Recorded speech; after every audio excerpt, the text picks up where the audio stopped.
দীর্ঘদিন ধরে বন্ধ থাকার পর আবারও উন্মুক্ত হল মালয়েশিয়ার শ্রম বাজার। প্রধানমন্ত্রী তারেক রহমানের সাম্প্রতিক মালয়েশিয়া সফরের সফল কূটনীতির পর এই যুগান্তকারী পরিবর্তন এসেছে।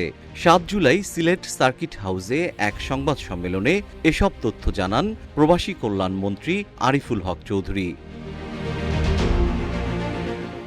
মন্ত্রী জানান, অতীতের তিক্ত অভিজ্ঞতা এবং সিন্ডিকেটের দুর্নীতি এড়াতে সরকার এবার সম্পূর্ণ নতুন এক কৌশল নিয়েছে।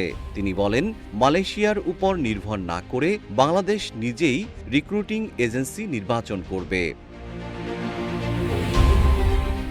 আগামী ১ থেকে ২ মাসের মধ্যে সম্পূর্ণ বিনা খরচে কর্মী পাঠানো শুরু হবে বলে আশা করছে সরকার। এমনকি ২০২৪ সালে শেষ মুহূর্তে আটকে পড়া ৭,৮৭৩ জন কর্মীর ভাগ্য খুলছে। সরকারি সংস্থা বোয়েসেল এর মাধ্যমে ইতিমধ্যে ৩,০০০ কর্মী মালয়েশিয়ায় পৌঁছেছেন। ২০০৮, ২০১৮ এবং সর্বশেষ ২০২৪ সালের ১ জুন বারবার অনিয়ম ও দুর্নীতির ধাক্কায় বন্ধ হয়েছে এই বাজার।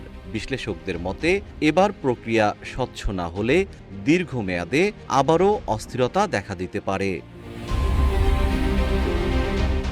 মালয়েশিয়ার পাশাপাশি মধ্যপ্রাচ্য, জাপান ও মরিশাসের শ্রমবাজার নিয়েও সুখবর দিয়েছেন মন্ত্রী।